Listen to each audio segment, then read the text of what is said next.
আসসালামু আলাইকুম রহমতুল্লাহি ওয়া বারাকাতুহু আলহামদুলিল্লাহ ওয়াসসালাতু ওয়াসসালামু আলা রাসূলিল্লাহ ওয়া আলা আলিহি ওয়া সাহবিহি ওয়া মান বাদ। আহকামুল জানায়েজ শেখ আলবানী রাহিমাহুল্লাহর বই থেকে আমরা যেটা মুখতাসার বা সংক্ষিপ্ত আমরা মাসাইলগুলি জানছিলাম। আজকে 10 নম্বর অনুচ্ছেদ মৃত ব্যক্তির গোসল। গোসল নিয়ে দেখেছি আমি গ্রামে গেলে আমাদের একজন ভাবে সম্পর্ক লাগে, মাদ্রাসায় কিছুদিন পড়ছিল মনে হয়। তো আমি যতবার গ্রামে যাই ততবারই ওই বাইয়াতকের গোসল নিয়ে মাসলা নিয়ে আসে হাজির হয়। নাম হলো তার খাইরুন্নেসা। তো এক এক সময় এক একটা ওনার কাছে হয়তো ঝামেলা হয়, গেলে জিজ্ঞেস করে। তো আমার মনে হয় কঠিন কিছু না, আমরা এখানে বেশ কিছু মাসালা রয়েছে, এটা জানবো। এবং মাইয়াতকে গোসল দেওয়াটা একটা ভালো কাজ। فإذا مات الميت وجب على طائفة من الناس أن يبادروا إلى غسله. أما المبادرة فقد سبق دليلها في الفصل الثالث، المسألة سبقت فقرها. وأما وجوب الغسل فلأمره به في غير ما حديث. কোনো ব্যক্তি যখন মারা যায় তখন কিছু লোকের কর্তব্য হলো তাকে দ্রুত গোসল করানো। দ্রুত গোসল দেওয়ার দলিল পূর্বে 3 অনুচ্ছেদের 17 নম্বর মাসালাতে ওতে আলোকপাত করা হয়েছে। আর নবী সাল্লাল্লাহু আলাইহি ওয়াসাল্লাম গোসল ওয়াজিব হওয়ার ব্যাপারে একাধিক হাদিসের নির্দেশ দিয়েছেন। প্রথম হাদিস, মুহরিম সম্পর্কে নবী সাল্লাল্লাহু আলাইহি ওয়াসাল্লাম বলেছেন, তিনি যে সময় তার ত্রুটিপূর্ণ উটনির উপর থেকে পড়ে মৃত্যুবরণ করেন, ইগসিলুহু বিমাইন ওয়া সিদরিন, মানে হজের সময় একটা মানুষ উটের পিঠ থেকে মরে মারা যায়। তো আল্লাহ নবী বললেন যে ইগসিলুহু, তাকে গোসল দাও, বিমাইন ওয়া সিদরিন, বরের পাতা দিয়ে পানি গরম করে। তাহলে মুহরিম ব্যক্তি গোসল দিতে হবে, পানি ও বরের পাতা দিয়ে তাকে গোসল দাও। হাদিসের শেষ পর্যন্ত, বুখারী মুসলিম হাদিসটি। এ মাসালার পূর্ণ আলোচনা পূর্বে 3 অনুচ্ছেদে অতিবাহিত হয়েছে। দ্বিতীয় হাদিস, নবী সাল্লাল্লাহু আলাইহি ওয়াসাল্লাম এর কন্যা যায়নাব রাদিয়াল্লাহু আনহা সম্পর্কে তার বাণী, ইগসিলনাহা সালাসান আও খামসান আও সাবআন আও আকসার মিন যালিক, অবশ্যই তাকে 3 বার অথবা 5 বার অথবা 7 বার অথবা এর বেশি বার গোসল দাও, অর্থাৎ বেজোর করে গোসল করা। কমপক্ষে 3, 5, 7, 9 এইভাবে। জোড়াও যদি হয় হয়ে যাবে গোসল, বাট সুন্নত হলো বেজোর করে গোসল। একবার দিল, আবার যখন আমরা উজু করি একবার ধুই, 2 বার ধুই, 3 বার ধুই, এভাবে। এটা যায়নাব রাদিয়াল্লাহু আনহা রাসূল সাল্লাল্লাহু আলাইহি ওয়াসাল্লাম বিয়ে যখন মারা যায় তখন যারা গোসল দিচ্ছিল তাদেরকে নির্দেশ করেছিলেন। এর বিস্তারিত বর্ণনা সামনের মাসালাতে আসবে ইনশাআল্লাহ। মাসালা 29, মৃত ব্যক্তিকে গোসল করানোর সময় নিম্নবর্তী বিষয়গুলো লক্ষ্য করবে। 1, মৃত ব্যক্তিকে গোসল দিতে হবে 3 বার। গোসল প্রদানকারী ব্যক্তি প্রয়োজন মনে করলে আরও বেশি বার গোসল দিতে পারবে। তাহলে কমপক্ষে 3 বার, বেজোর হলে ভালো, যেটা একটু বলছি। যদি কম জোড়ো হয় সমস্যা নেই। 2, না একবার না, 3 বার কমপক্ষে। গোসল দেওয়ার সংখ্যা বিজোড় হতে হবে, এই যে আসতে বেজোড় হতে হবে, মানে 3 বেজোড়। 3, গোসলের পানির সাথে বড়ি পাতা মিশাতে হবে অথবা বড়ি পাতার বদলে যা বিশুদ্ধতার উপযোগী তা মিলাতে হবে। আসলে বড়ি পাতার মধ্যে একটা হালকা ফ্লেভার আছে এবং সেটা পরিষ্কার করার কাজে সহায়তা করে। সেই যুগে তার অ্যাভেলেবেল ছিল না। সৌদি আরবে তখন বড়ই পাতা নাই, ওরা ওই বড়ই পাতারই পাওয়া যায়, পাউডার, হ্যাঁ, খার হিসেবে কাজ করে। তো পাউডারটা মনে হয় কাঁচার চাইতে একদিক থেকে ভালো হতে পারে। জি, সমস্যা নেই, পানির মধ্যে দিয়ে গরম করলো, তাতে তার হয়তো এটা বের হলো। আর যদি সেটা সৌদি আরবে দেখেছি, ওটা ভালো লাগেছে আমাকে, ওটা যখন দেয় পানির মধ্যে তখন বেশ সাবানের মতোই হয়, দেখি ফেনা ফেনা হয়। এবং ওদেরকে জিজ্ঞেস করি, বলো না এটা অরিজিনাল পাতা। তাই গোসলের 4, সর্বশেষ বার গোসলের সময় সুগন্ধি জাতীয় দ্রব্য মিলাতে হবে, তবে কর্পূর মিলানোই ভালো। কর্পূর এক প্রকার সুগন্ধি, নারী হোক পুরুষ হোক সবার জন্যেই সুগন্ধি লাগানো চলবে। জীবিত অবস্থায় নারীদের সুগন্ধি ব্যবহার নিষেধ। আর যেহেতু সে এখন মারা গেছে, ফেতনামুক্ত এটা লাগালে সেক্ষেত্রে জায়েজ রয়েছে বা সুন্নতের মধ্যে। চুলের খোপা বা বেনি খুলে এবং তা ভালোভাবে পরিষ্কার করতে হবে। হয়তো মৃত্যুর সময় হয়তো চুলের বেনি ছিল বা খোপা ছিল, খুলে ভালো করে ধুয়ে দিতে হবে। 6, মৃত ব্যক্তির চুল খুলে দিতে হবে। 7, মৃত ব্যক্তি মহিলা হলে তার চুল 3টি বেনি করতে হবে। মৃত ব্যক্তির চুল খুলে দিতে হবে। সাধারণত আমাদের দেশের পুরুষরা চুল বড় রাখে না, আজকাল এক শ্রেণীর মানুষ দেখবেন চুল বড় রাখে।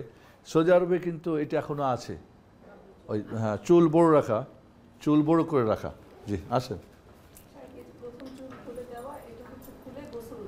জি, ধোয়া ধোয়া আর কি, চুলটাকে ধোয়া। হ্যাঁ, মেয়েদের ক্ষেত্রে বলা হচ্ছে 7, মৃত ব্যক্তি মহিলা হলে তার চুল 3টি বেনি করতে হবে এবং বেনিগুলো পিছনের দিকে রাখতে হবে। মানে হয়তো শুয়ে যাবে তার সাইড দিয়ে বা পিছনে। জরুরি না, নাই যার হয়তো ছোট আছে, যদি সম্ভব হয় করবে, না হলে নেই। হয়তো এখানে একটা দিয়ে ব্যান্ড দিয়ে ছড়িয়ে ব্যান্ডগুলি বা একটা রাবার দিয়ে, ব্যাস। মোট কথা যেন একটু এটা জাস্ট এখানে বোঝানো হচ্ছে কি যে ওকে সম্মান করা। সাধারণত আপনি যখন কোথাও বাইরে যান, পরিপাটি হন, তখন কি চুল, ঠিক না? এই জন্য রাসূল বলছেন যে তোমরা জীবিত ও মৃত অবস্থায় মুমিনদেরকে কী করো? সম্মান করো। একজন মুমিন জীবিত অবস্থায় যেমন সম্মানিত, মৃত্যুর পরেও সে সম্মানিত। আচ্ছা, 8, মৃত ব্যক্তির ডান দিক থেকে গোসলের কাজ শুরু করতে হবে এবং উজুর স্থানগুলো ধুতে হবে ডান দিক থেকে। প্রথমত উজু করাবে। গোসল কিভাবে হয়তো আসবে, গোসল কিভাবে আসতেছে পরে 1-2 করে, কী বলো এখানে তো মৃত ব্যক্তির ডান দিক থেকে গোসল কাজ শুরু করতে হবে এবং উজু স্থানগুলো ধুতে হবে ডান দিক থেকে। তাহলে আগে উজু করাবে নামাজের উজুর মতো, এরপরে ডান দিক থেকে আগে ডান সাইডটা ধোবে, এরপরে বাম সাইডটা ধোবে, এরপর হয়তো পিছনটা সামনেটা ধোবে। পুরুষের গোসল সম্পাদন করবে পুরুষ ব্যক্তিরা এবং মহিলাদের গোসল সম্পাদন করবে মহিলারাই, কিন্তু বিশেষ করে যাদের বর্ণনা সম্মুখে আসছে, তাহলে পুরুষদেরকে করাবে, মহিলাদের করবে। তবে কোনো মহিলা পুরুষকে পারবে কিনা বিষয়টা আসতেছে। উপরে বর্ণিত বিষয়গুলো দলিল উম্মে আতিয়া রাদিয়াল্লাহু এর হাদিস। উম্মে আতিয়ার হাদিসে এই কথাগুলি বর্ণিত হয়েছে।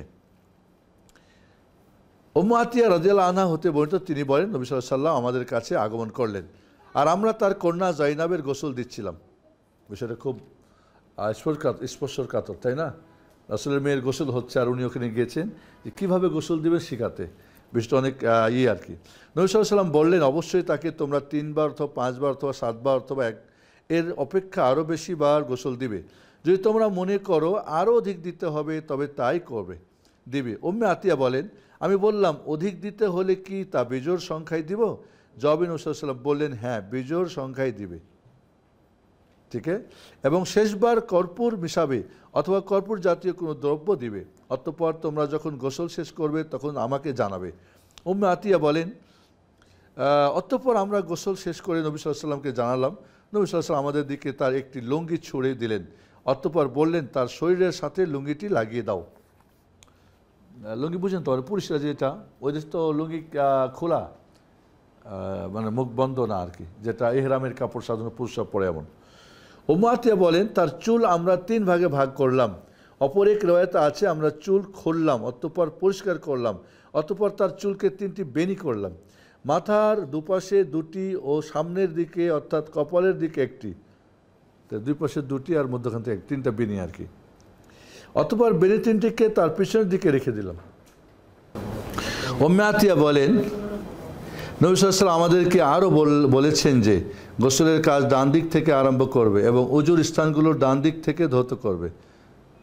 তাহলে এই সব কথাগুলি হাদিসের মধ্যে পাওয়া যাচ্ছে, তাই না? 10 নম্বর, আয়ুসালা বিখিরফাতিন আও নাহবিহা তাহতা সাতিরিন লিজিসমিহি বাদা তাজরিদিহি মিন সিয়াবিহি কুল্লিহা ফাইন্নাহু কাযালিকা কানা আল-আমালু আলা হাদি নবী সাল্লাল্লাহু আলাইহি ওয়াসাল্লাম কামা ইফিদুহু হাদিস আয়েশা রাদিয়াল্লাহু আনহা।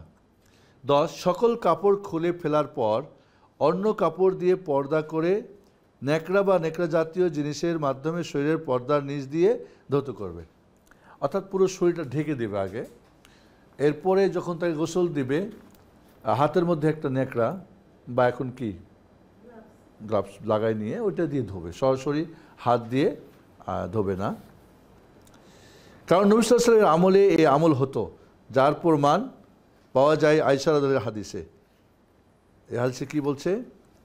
আয়েশা রাদিয়াল্লাহু আনহা হতে বর্ণিত আছে যে সাহাবাগণ যখন নবী সাল্লাল্লাহু আলাইহি ওয়াসাল্লামের গোসল দিতে চাইলেন, তখন তারা বললেন, আল্লাহ তাআলার শপথ, আমরা জানি না আমরা কি রাসূলুল্লাহ সাল্লাল্লাহু আলাইহি ওয়াসাল্লামের পরিধেয় বস্ত্র খুলে ফেলবো, যেরূপ আমাদের মৃত ব্যক্তিদের পরিধেয় বস্ত্র আমরা খুলে ফেলি, নাকি তার উপর কাপড় থাকা অবস্থায় গোসল দেব। সাধারণত মাইত মারা গেলে তার কাপড়, নর্মাল কাপড় খুলে দিয়ে একটা চাদর ঢেকে রাখতে হবে, গোসলের সময় তাকে গোসল দিতে হবে। এখন তারা বিপদে পড়লো যে অন্য অন্য মাইয়াতের যাবে বা আমরা কাপড় খুলে দিই, রাসূলের কি জামা কাপড় খুলে দেব? কারণ রাসূলের একটা আলাদা একটা সম্মান আছে, স্বাভাবিক, ঠিক না? তারা সকলে তখন মতবিরোধ করলেন। তাদের উপর আল্লাহ তাআলা এরূপ ঘুম চাপিয়ে দিলেন যে তাদের মাঝে এমন কোনো ব্যক্তি থাকা না থাকা, তার চিবুক আর বুকের মাঝে কোনো ফাঁক থাকলো, সকলের চিবুক বুকের সাথে লেগে গেল। মানে এখন রাসূল সাল্লাল্লাহু আলাইহি ওয়াসাল্লামের পোশাক খুলে গোসল দেব না ওই অবস্থায় গোসল দেব, সবাই তন্দ্রা চলে আসলো। এমন তন্দ্রা যে সবার এই চিবুকটা সবাই বুকের মধ্যে ঘুমাই গেল, ঘুমের মতো সবাই হয়ে গেল। সুবহানাল্লাহ। অতঃপর এক ব্যক্তি তাদের সাথে তাদের বাড়ির দিক থেকে কথা বললেন। তারা বুঝতে পারলেন না কে তিনি বললেন, নবী সাল্লাল্লাহু আলাইহি ওয়াসাল্লামের উপর কাপড় রেখেই তোমরা তাকে গোসল দাও। কারণ রাসূলের এই শরীরটাকে কাপড় মুক্ত করাটা, এটা আল্লাহ পছন্দ করে নাই, হয়তো কেউ কারোর মাধ্যমে আল্লাহ আওয়াজ তাকে শোনালেন। আর তারা সবাই রাসূল সাল্লাল্লাহু আলাইহি ওয়াসাল্লামের পাশে দাঁড়ালেন। নবী সাল্লাল্লাহু আলাইহি ওয়াসাল্লামের উপর কাপড় রেখেই তোমরা তাকে গোসল দাও। আর তারা সবাই রাসূল সাল্লাল্লাহু আলাইহি ওয়াসাল্লামের পাশে দাঁড়ালেন এবং তাকে গোসল দিলেন, এবং তার জামা তার গায়ে থাকলো। তারা জামার উপর দিয়ে নবী সাল্লাল্লাহু আলাইহি ওয়াসাল্লামের শরীরে পানি ঢাললেন এবং নবী সাল্লাল্লাহু আলাইহি ওয়াসাল্লামের দেহে হাতের স্পর্শ না লাগিয়ে জামা দিয়েই তাকে মর্দন করলেন, মানে জামার কাপড় দিয়ে। ওকে। আয়েশা রাদিয়াল্লাহু তাআলা আনহা বলেন, যদি আমি আগে জানতাম যা পরে আমি জানতে পেরেছি, তবে নবী সাল্লাল্লাহু আলাইহি ওয়াসাল্লামকে তার স্ত্রীরাই গোসল দিতেন। কারণ এখানে রাসূল সাল্লাল্লাহু আলাইহি ওয়াসাল্লাম, এখানে আলী রাদিয়াল্লাহু তাআলা ছিলেন, আরেকটা গোলাম ছিল যে পানি করে দিচ্ছিল। তো মা আয়েশা রাদিয়াল্লাহু তাআলা আনহা এটা পছন্দ করে নাই যে তার শরীরটা কেউ দেখুক, বা তাকে গোসল দিতে গিয়ে স্বাভাবিক গোসল দিতে গিয়ে তো একটা মানুষকে নড়াতে হয়, চড়াতে হয়, সেক্ষেত্রে তার স্ত্রীরাই দিতে এটা পছন্দ করছিলাম। তাহলে হাজরা পাওয়া গেল যে স্ত্রী তার স্বামীকে গোসল দিতে পারেন, এটা আসবে পরে। 11, শরীরে পর্দা ও নেকড়া ব্যবহারের উদ্দেশ্য হলো তার লজ্জাস্থান সম্পর্কে না জানা এবং তাতে স্পর্শ না লাগা। কাপড় যেন একটা নেকড়া হাতের মধ্যে পেঁচাই নেয় বা গ্রস্ত পড়ে নেয়। পুরুষদের লজ্জাস্থান হলো নাভি হতে হাঁটু পর্যন্ত, এটাই সঠিক নবী সাল্লাল্লাহু আলাইহি ওয়াসাল্লামের বাণী। মা বাইনা সুররাত ওরকবা আওরাতুন কাউলুহু আল ফাখিদু আওরা, যা নাভি ওই হাঁটুর মাঝে সেটাই হলো লজ্জাস্থান। নবী সাল্লাল্লাহু আলাইহি ওয়াসাল্লামের বাণী, রান লজ্জাস্থানের অন্তর্ভুক্ত। রান বলতে জিয়া উরু যেটা। আর মহিলাদের লজ্জাস্থান হলো স্বভাবগতভাবে মুসলিম মহিলারা যা লজ্জাস্থান মনে করে সেটাই লজ্জাস্থান, কিন্তু সাজ সজ্জার স্থান ছাড়া। আর তা হলো মাথা, কান, গলা, বুকের উপর অংশ, অলঙ্কার পরার স্থান, হাতের বাহু এবং বাহুর সাথে বস্তুসমূহ যথা বাজুবন্ধ বা বালা গহনা পরার স্থান, পা এবং পিণ্ডুল মানে যে নলা আর কি, পায়ের নলার নিম্নভাগ যথা পায়ের মল, গহনা পরার স্থান। ও আচ্ছা, এখানে জি পড়ে যেটা নূপুরের মতো। এটা ছাড়া যা আছে সবই মহিলাদের লজ্জার স্থান। মহিলাদের জন্য যেমন মুহরিম যাদের সাথে বিবাহ হারাম, তারা উপরে বর্ণিত স্থানের দিকে দৃষ্টি দেওয়া বৈধ নয়। এ সম্পর্কে আল্লাহ তাআলা বলেছেন, ওয়ালা ইবদিনা যিনাতাহুন্না ইল্লা মা যাহারা মিনহা ওয়ালিয়াদরিবনা বিখুমুরিহিন্না আলা জুয়ুবিহিন্না ওয়ালা ইবদিনা যিনাতাহুন্না ইল্লা লিবাউলাতিহিন্না আও আবাইহিন্না আও আবাই বাউলাতিহিন্না আও আবাইনা আও আবনাই বাউলাতিহিন্না ওয়া ইখওয়ানিহিন্না। মানে এটা মাহরাম পুরুষদের কথা বলা হয়েছে, কারা কারা তাদেরকে মানে পর্দা জরুরি না, শালীন পোশাক পরতে পারবে যাদের। 12 নম্বর, চতুর্থ নম্বরে উল্লিখিত বিষয় থেকে হজ আদায়কারীর হুকুম পৃথক করা স্বতন্ত্র হবে, কারণ হজ আদায়কারী ব্যক্তিকে সুগন্ধি দেওয়া বৈধ নয়, যা নবী সাল্লাল্লাহু আলাইহি ওয়াসাল্লামের আগে উল্লিখিত হাদিসে ইঙ্গিত হয়েছে। লা তুহান্নিতুহু ওয়া ফি রিওয়ায়া লা তুতাইয়িবু ফাইনাহু ইউবআসু ইয়াউমাল কিয়ামাতি মুলাব্বিয়া, তাকে তোমরা সুগন্ধি লাগাইও না। অপর এক রিওয়ায়াতে আছে তোমরা তাকে সুগন্ধি দিও না, কারণ কিয়ামতের দিন তাকে তালবিয়া লব্বাইকা লব্বাইকা পাঠ করা অবস্থায় পুনরুত্থান করা হবে। তাহলে সুগন্ধি ব্যবহার করা যাবে না এবং মাথাও ঢাকা যাবে না। যারা যদি ইহরাম অবস্থায় কেউ মারা যায় তাহলে গোসল দিতে হবে, বাট তাকে সুগন্ধি লাগানো যাবে না এবং তার মাথাও ঢাকা যাবে না। 13 নবম নম্বরে বর্ণিত বিষয় থেকে স্বামী স্ত্রীর ব্যাপারে আদেশ আলাদা বা স্বতন্ত্র হবে। কারণ স্বামী স্ত্রী একে অপরকে গোসল দেওয়া বৈধ, কারণ স্বামী স্ত্রীকে একে অপরের গোসল না দিতে পারার ব্যাপারে কোনো দলিল নেই। মূলত এটা জায়েজ, বিশেষ করে নিম্নে বর্ণিত হাদিসে দুটিতে তার সমর্থন পাওয়া যায়। আয়েশা রাদিয়াল্লাহু আনহার পূর্বে বর্ণিত হাদিসের কথা, লাউ কুনতু ইস্তাকবালতু মিন আমরি মাস্তাদবারতু মা গাসালাত নবী সাল্লাল্লাহু আলাইহি ওয়াসাল্লাম গায়রু নিসাইহি। আগে যদি আমি জানতাম যা পরে জেনেছি তাহলে নবী সাল্লাল্লাহু আলাইহি ওয়াসাল্লামকে তার স্ত্রীগুণই গোসল দিত। তাহলে আয়েশা রাদিয়াল্লাহু তাআলা আনহা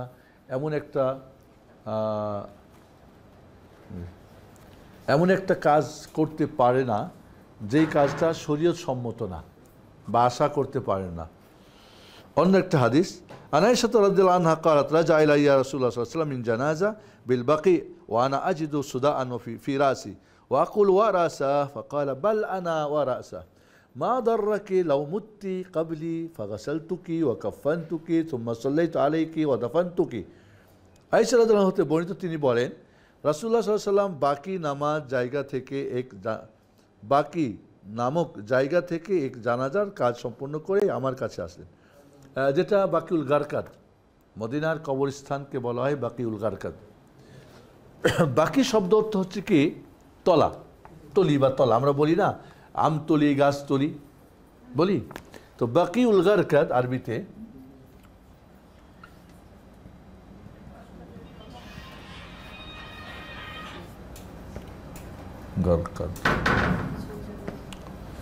গারকাদ এক প্রকার মানে ছোট ছোট গাছ মরুভূমিতে হয়। তো বাকিউল গারকাদ মানে গারকাদ তলি, যেরকম আমরা বলি জামতলি আমতলি বটতলি বলি না। তো বাকিউল গারকাদ মানে ওই জায়গাটা নিচু ছিল, বৃষ্টির পানি গিয়ে জমতো, এই ঘাসগুলি বেশি হতো।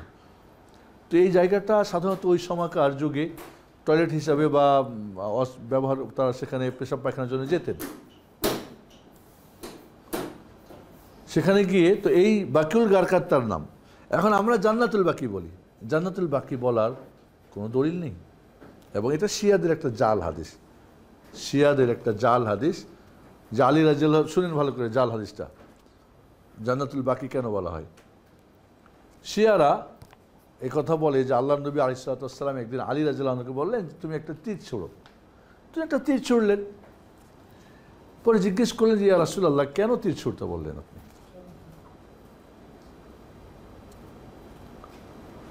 বললেন যে তোমার তীর যত দূরও গেছে এই জায়গার এরিয়ার মধ্যে যত মানুষের দাফন হবে এদের কবরের আযাব হবে না।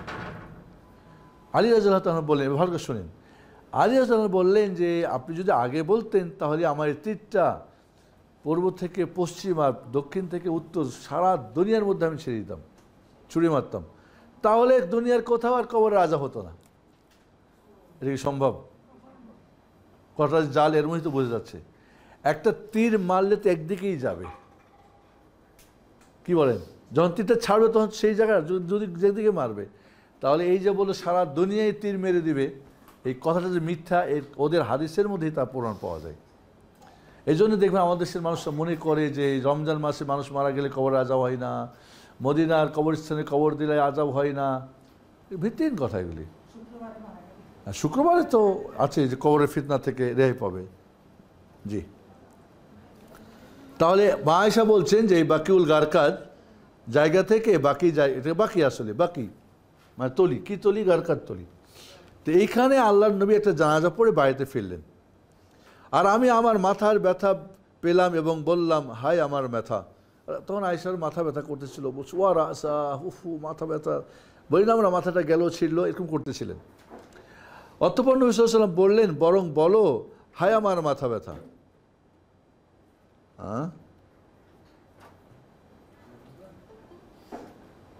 বাল আনা ওয়া রাসা, না এটা ভুল অর্থ করছে। আল্লাহর নবী তখন কি করলেন, তার সাথে একটু মজাক করলেন, ওয়া রাসা আমারও মাথা ব্যথা করে, এটা অর্থ আসলে। মা দাররাকি লাউ মুত্তি ক্বাবলি ফাগাসালতুকি ওয়া কাফফানতুকি সুম্মা সাল্লাইতু আলাইকা ওয়া দাফানতুকি। তুমি যে মরেই যাও আয়েশা, তোমার তো কোনো ক্ষতি হবে না, কারণ আমি তোমারে আমার নিজ হাত দিয়ে গোসল দেব, হ্যাঁ, তোমারে কাফন পরাই দেব, তোমারে জানাজা দিব, তোমারে দাফন করে দেব। তাহলে আল্লাহ নবী আলাইহিস সালাম তাকে গোসল করাবেন, দাফন কাফন করাবেন, এটা কি তিনি কোনো কি নাজায়েজ জিনিস বলতে পারেন? কখনই না। আচ্ছা, এটা তো গেল কি যে মা আয়েশা বললেন ওখানে যে আমরা রাসূলকে স্বামীকে গোসল দেব, রাসূল বলেন স্ত্রী গোসল দেবো, তাহলে দুইটা সাব্যস্ত হয়ে গেল। এবং এছাড়াও আলী রাদিয়াল্লাহু তাআলা আনহু কে তাঁর স্ত্রী ফাতেমা রাদিয়াল্লাহু আনহা ওসিয়ত করে গেছিলেন, ওসিয়ত করে গেছিলেন, এবং সাথে যেন উম্মে সোলাইম কি বলে রোমাইসা রাদিয়াল্লাহু আনহাকে সাথে নিয়ে গোসল দেন, এবং বলে গেছিলেন আমার মৃত্যুর পর রোমাইসাকে তুমি বিয়েও করবা। রোমাইসা রাদিয়াল্লাহু তাআলা 3 জন খলিফার সাথে তার বিয়ে হয়েছিল। জি, তাহলে এই যে এখানে কখনোই এমন এক কাজ, তার আলী রাদিয়াল্লাহু তাআলা তার স্ত্রীকে তিনি গোসল করেছিলেন, তো নাজায়েজ কাজ করতে পারে? কখনো হতে পারে না। বাবাটা রাখো, আওয়াজ করো না, বসো, তুমি এখানে বসো। তাই 14 সুন্নত অনুযায়ী যিনি গোসলের ব্যাপারে অধিক জ্ঞান রাখেন, মৃত্যু ব্যক্তির গোসল তিনি সম্পাদন করবেন, বিশেষ করে যখন গোসল সম্পাদনকারী পরিবারের এবং নিকটাত্মীয়ের মাঝে হয়। তা বোঝা গেল প্রত্যেকটা আত্মীয় স্বজনের মধ্যে কিছু জানা থাকা দরকার, বাইরে থেকে একজনকে ভাড়া নিয়ে আসতে হবে না, নিজেরা দিলে ভালো। তাই কারণ নবী সাল্লাল্লাহু আলাইহি ওয়াসাল্লামের গোসল যারা সম্পাদন করেছিলেন তারা তাই ছিলেন যা আমরা উল্লেখ করেছি। আলী রাদিয়াল্লাহু তাআলা বলেছেন, গাসালতু রাসূলুল্লাহ সাল্লাল্লাহু আলাইহি ওয়াসাল্লাম ফাজালতু আনজুরু মা ইয়াকুনু মিনাল মাইয়িত ফালাম আরা শাইয়ান ওয়া কানা তাইয়িবান হাইয়ান ওয়া মাইয়িতান। রাসূলুল্লাহ সাল্লাল্লাহু আলাইহি ওয়াসাল্লামকে আমি গোসল দিয়েছি, কে? আলী বলছেন, আমি লক্ষ্য করেছি মৃত্যু ব্যক্তির যে সকল জিনিস হয় তার প্রতি সে সবের কিছুই পায়নি। মানে মৃত্যু ব্যক্তির স্বাভাবিক মরে গেলে হয়তো অনেকের জিভ বাইর হয়ে যায়, অনেকের শরীরটা কালো হয়ে যায়, অনেকে হয়তো বিবর্ণ হয়, অনেক কিছু হয় না, মায়েতের কিছুটা আলামত। কিন্তু রাসূলের যেমন তিনি জীবিত অবস্থায় যেমন, মৃত্যু অবস্থায় তেমন। আল্লাহু আকবার। সেসবের কিছুই পায়নি। নবী সাল্লাল্লাহু আলাইহি ওয়াসাল্লাম জীবিত ও মৃত্যু উভয় অবস্থার সুঘ্রাণ যুক্ত ছিলেন, অর্থাৎ উভয় অবস্থায় তার নিকট হতে সুঘ্রাণ আসত। আল্লাহ নবী যখন সাল্লাল্লাহু আলাইহি ওয়াসাল্লাম ওনার শরীর যখন ঘামতো, তো ঘামগুলো মুক্তার মতো চমকিত, এবং তার এই ঘামগুলি মিসকে আম্বারের মতো সুঘ্রাণ ছড়াতো। আল্লাহ নবী কোন রাস্তা দিয়ে যেতেন তো বোঝা যেত যে মুহাম্মদ সাল্লাল্লাহু আলাইহি ওয়াসাল্লাম, কারণ এটা কী বলে ন্যাচারাল, মানে আর কি বলে পারফিউম হতো ওনার শরীর থেকে। সুবহানাল্লাহ। আমাদের শরীর ঘামলে কি হয়? দুর্গন্ধ হয়। জি, তাই ওয়ালিমান তাওয়াল্লা গাসলাহু আজরুন আযীমুন বিশারতাইন ইসনাইন। মাসালা 30, মৃত্যু ব্যক্তির গোসল যে ব্যক্তি সম্পাদন করে দুটি শর্তপক্ষে তার জন্য রয়েছে মস্ত বড় সওয়াব। তাহলে গোসল দেওয়াটা কিন্তু ভালো কাজ, সওয়াব হবে, তবে দুইটা শর্ত আছে। নাম্বার 1, সে মৃত্যু ব্যক্তির উপর পর্দা করবে এবং অপছন্দনীয় যা প্রত্যক্ষ করবে তা অন্যের নিকট বর্ণনা করবে না। অর্থাৎ গোসল যখন দিবে যেভাবে শালীন থাকা দরকার, শালীন রেখে, এবং মাইয়াতকেও ওইভাবে করবে, এবং তার থেকে যদি কিছু দেখে কাউকে বলবে না। দেখে বলতে কি, যেটা বললাম যে অনেক সময় মুখটা কালো হয়ে যায়, হতে পারে হয়তো চোখটা বিবর্ণ হতে পারে, যে কোনো ধরনের হয়তো একটু অস্বাভাবিক কিছু হতে পারে, এটাই স্বাভাবিক, যেটা রাসূল সাল্লাল্লাহু আলাইহি ওয়াসাল্লামের জন্য হয় নাই। যদি এমন কিছু দেখে কাউকে কিছু বলবে না। আমাদের সে একটা নিয়ম আছে, যাই দেখুক বলবে খুব ভালো দেখছি, নূরের মতো ঝলকি ছিল চেহারাটা, মানে যেগুলো প্রফেশনাল, মানে কিছু টাকা দিয়ে যারা গোসল দেয় আর কি, মানে এটা বলতে হবে, এটা আর কি ওদের নিয়ম না। ভালো যদি থাকে ভালো, কিন্তু মন্দ কিছু বলা যাবে না, এটা একটা আমানত। মান গাসসালা মুসলিমান ফাকাতামা আলাইহি গাফারাল্লাহু লাহু 40 মাররা ওয়া মান হাফারা লাহু ফাআজান্নাহু উজরিয়া আলাইহি কাআজরি মাসকানিন আসকানাহু ইয়াহু ইলা ইয়াউমিল কিয়ামা ওয়া মান কাফানাহু কাসাহুল্লাহু ইয়াউমাল কিয়ামাতি মিন সুনদুসিন ওয়া ইস্তাবরাকিল জান্নাহ। কোনো মুসলিম ব্যক্তিকে যে ব্যক্তি গোসল দিবে অথবা মৃত ব্যক্তির গোপনীয় বিষয় প্রকাশ করবে না, এমন ব্যক্তিকে আল্লাহ তাআলা 40 বার মাফ করবেন। এবং যে ব্যক্তি মৃত্যু ব্যক্তির জন্য কবর খনন করবে অথবা তাকে দাফন করবে, পয়সা ছাড়া তো আজকাল আমাদের খননই করে না, পয়সা ছাড়া খনন করে না, তাকে এরূপ বিনিময় দেওয়া হবে যে বিনিময়ে দেওয়া হয় এরূপ ব্যক্তিকে যে কোনো বাসস্থান কিয়ামত পর্যন্ত কাউকে দান করে, তাহলে কিয়ামত পর্যন্ত একজনকে দান করছে এমন একটা দানের সমান সওয়াব পাবে। মৃত ব্যক্তিকে যে ব্যক্তি কাফন পরাবে তাকে আল্লাহ তাআলা কিয়ামতের দিন দিবসে পাতলা মিহি রেশমি এবং সরু স্বর্ণ খচিত বেহেশতি রেশমি কাপড় পরিধান করাবে। তাহলে এই গোসলটা অনেকে হয়তো ভয় পায়, করাতে চায় না, না, এটা নেকির কাজ। দ্বিতীয়ত, এ কাজ শুধুমাত্র আল্লাহ তাআলার সন্তুষ্টি অর্জনের উদ্দেশ্যে হতে হবে, এর মাধ্যমে কোনো বিনিময় উদ্দেশ্য হবে না এবং কৃতজ্ঞতা লাভের জন্য হবে না এবং ইহকালীন কোনো কিছুর জন্য হবে না। শরীয়তে এটা সাব্যস্ত হয়েছে যে আল্লাহ তাআলা কোনো ইবাদত একমাত্র তার সন্তুষ্টির জন্য নিষ্ঠার সাথে না হলে তা কবুল করেন না। তাহলে মৃত্যুকে মায়েতকে গোসল দেওয়াটা একটা ইবাদত। 40 বার অধিকবার আর কি, একবার ক্ষমা করলেন, 2 বার 3 বার, 40 বার মানে কি এখানে হাদিসে যখন আপনার কোনো বারের কথা বলা হয় এতবার, আসলে সুনিশ্চিত এটাই বোঝানো হয় না, বার অধিক বোঝানো, আরবদেরকে অধিক বোঝানোর জন্যে। তা আমরা বলি না 500 টাকা দেবো, 100 কিন্তু বলি না, 1000 টাকা দেবো বলি না, লাখ লাখ টাকা, এরকম একটা আছে না। তো আরবদের এরকম একটা মানে পরিভাষা ছিল। তো 40 বার অবশ্যই, মানে 40 বার ক্ষমা, 1 বার 2 বার 3 বার, 40 বার আল্লাহ ক্ষমা করবে মানে কি বিশাল ক্ষমা এটা। হ্যাঁ, একবার বললেই তো অনেক। তাহলে বিষয়টা অনেক উৎসাহিত করা হয়েছে কেন? তাহলে এ ব্যাপারে কিতাব, কোরআন ও সুন্নাহ, হাদিস অসংখ্য দলিল আছে। এখানে এরূপ দুটি সংক্ষিপ্ত উল্লেখ করা হলো। মোট কথা এখানে আমলটা আল্লাহর উদ্দেশ্য হতে হয়, নেকির উদ্দেশ্য হতে হবে, কোনো বিনিময় নেবে না। আজকাল দেখা যায় যে গোসলের বিনিময় একটা গ্রুপ আছে, বা কাফন দাফন মাটি খোঁড়াখড়ি যা আছে পয়সার বিনিময় করে, এরা করে না, এই সবটা এরা পাবে না, জাস্ট ওটা হয়তো দুনিয়া ইনকাম হবে। ইন্নামাল আমল বিন্নাত, ওখানে বলছে কুলি নামান আবাস মিসলুকুম ইউ হাইলাই আন্নামা ইলাহুকুম ইলাহুন ওয়াহিদ ফামান কানা ইয়ারজু লিকা রাব্বিহি ফালইআমাল আমালান সালিহান ওয়া লা ইউশরিক বিইবাদাতি রাব্বিহি আহাদা। তাই আমরা নিচের দিকে যাই। 31 নম্বর, মৃত ব্যক্তিকে গোসল প্রদানকারী ব্যক্তিকেও গোসল দিতে হবে। নবী সাল্লাল্লাহু আলাইহি ওয়াসাল্লামের ব্যাপারে বলছেন, মান গাসসালা মাইয়াতান ফালিয়াগতাসিল ওয়া মান হামালাহু ফালিয়াতাওয়াদ্দা, যে মাইয়াতকে গোসল দিবে সে যেন গোসল করে, আর যে মাইয়াতকে বহন করবে সে যেন উজু করে। তবে এটা মুস্তাহাব, ওয়াজিব না, মানে উত্তম। যদি মাইয়াতের এমন হয় যে তার পরিষ্কার করতে গিয়ে তার হয়তো পেশাব পায়খানা কিছু বের হয়েছে, এমন কিছু যদি তার গায়ে লাগে, সেটা তো একটা ব্যাপার, পরিষ্কারের ব্যাপার। তবে নর্মালি এটা মুস্তাহাব। মায়েরকে গোসল দেওয়ার পরে নিজে গোসল করবে, আগে কেন করবে? এবং উজু করবে যদি কেউ তাকে নিয়ে যায়। তবে এই দুইটা বিষয়, দৃশ্যত বিষয়টিতে ওয়াজিব বলে মনে হলো দুটি হাদিসের ভিত্তিতে আমরা তা বলছি না। প্রথম হাদিস নবী সাল্লাল্লাহু আলাইহি ওয়াসাল্লাম বলেন, লাইসা আলাইকুম ফি গুসলি মাইয়িতিকুম গুসলুন ইযা গাসালতুমু ফাইন্না মাইয়িতাকুম লাইসা বিনাজাস ফাহাসবুকুম আন তাগসিলু আইদিয়াকুম। আল্লাহ রাসূল বলছেন, তোমরা যখন তোমাদের মৃত্যু ব্যক্তিকে গোসল করাও, গোসল দেওয়ার কারণে তোমাদের উপর গোসল ওয়াজিব নয়, কারণ তোমাদের মৃত্যু ব্যক্তি অপবিত্র নয়, তোমাদের জন্য তোমাদের হাত ধুয়ে নেওয়াই যথেষ্ট। তাহলে আগের হাদিসে এটা ওয়াজিব পর্যায়ের না, মুস্তাহাব পর্যায়ের। অন্য হাদিসে বলছে, কুন্না নুগাসসিলুল মাইয়িতা ফামিন্না মান ইয়াগতাসিল ওয়া মিন্না মান লা ইয়াগতাসিল। মৃত্যু ব্যক্তিকে আমরা গোসল করাতাম, আমাদের মাঝে কেউ কেউ গোসল করতো, আবার কেউ কেউ গোসল করতো না। তাহলে বোঝা গেল কি মুস্তাহাব, বিষয়টা কি মুস্তাহাব। মাসালা 32, যুদ্ধের মাঠে নিহত শহীদদের গোসল করাতে হবে না, যদিও সকলে একমত হয় যে শহীদ ব্যক্তি অপবিত্র অবস্থায় ছিল। এই ব্যাপারে অনেক হাদিস আছে। যদি এখানে একটা কী যেন মাসলা বলতে চাচ্ছিলাম, আচ্ছা এসে গেছে।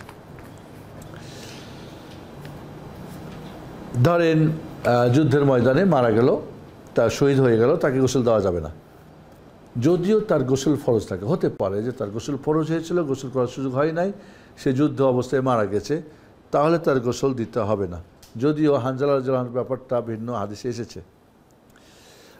হাদিস কি, জাবির রাদিয়াল্লাহু হতে বর্ণিত, তিনি বলেন, নবী সাল্লাল্লাহু আলাইহি ওয়াসাল্লাম বলেছেন, তাদের রক্তের সাথেই তাদেরকে কবর দাও, অর্থাৎ উহুদের দিন শহীদদের গোসল করাননি। বুখারী। অপর এক রিওয়ায়েতে আছে, নবী সাল্লাল্লাহু আলাইহি ওয়াসাল্লাম বলেন, এদের সকলের ওপর আমি সাক্ষী, তাদের রক্তের মধ্যেই তাদেরকে দাফন করো। রক্তের মধ্যে মানে রক্ত সহ আর কি। কারণ যে ব্যক্তি আল্লাহ তাআলার পথে আঘাতপ্রাপ্ত হবে, সে আঘাতপ্রাপ্ত অবস্থায় উত্থাপিত হবে, আর কিয়ামতের ময়দানে তার আহতের স্থান থেকে রক্ত প্রবাহিত হবে, তার রং রক্তের রঙই হবে, তার ঘ্রাণ হবে মিশকে আম্বারের মতো। সাধারণত রক্ত তো দুর্গন্ধ হওয়ার কথা, কিন্তু এই রক্তটা খুশবু ছড়াবে কিয়ামতের দিন, খুশবু ছড়াবে। এটা তার জন্য বিশেষ একটা কি আল্লাহর পক্ষ থেকে এহসান। অপর এক রয়েতে আছে, তাদেরকে তোমরা গোসল দিও না, কারণ কিয়ামতের দিবসে প্রত্যেক জখম মিশকে আম্বার নিঃসরণ করবে। নবী সাল্লাল্লাহু আলাইহি ওয়াসাল্লাম শহীদদের জানাজা পড়েননি, জানাজাও পড়েননি, শহীদদের জানাজাও, গোসলও নাই, জানাজও নাই। কারণ জানাজা তো সুপারিশ, ওরা তো শহীদ হয়েছে মানে কি, ওরা তো জান্নাত মাশাআল্লাহ। হ্যাঁ, আর গোসল দেবেন এই জন্যই যাতে ওই রক্তগুলি কিয়ামতের দিন রক্তবাহী সবাই দেখে যে আল্লাহর দিনের জন্য এরা রক্ত দিয়েছিল, এবং খুশবু ছড়াবে, খুশবু ছড়াবে। এই জন্যে আচ্ছা,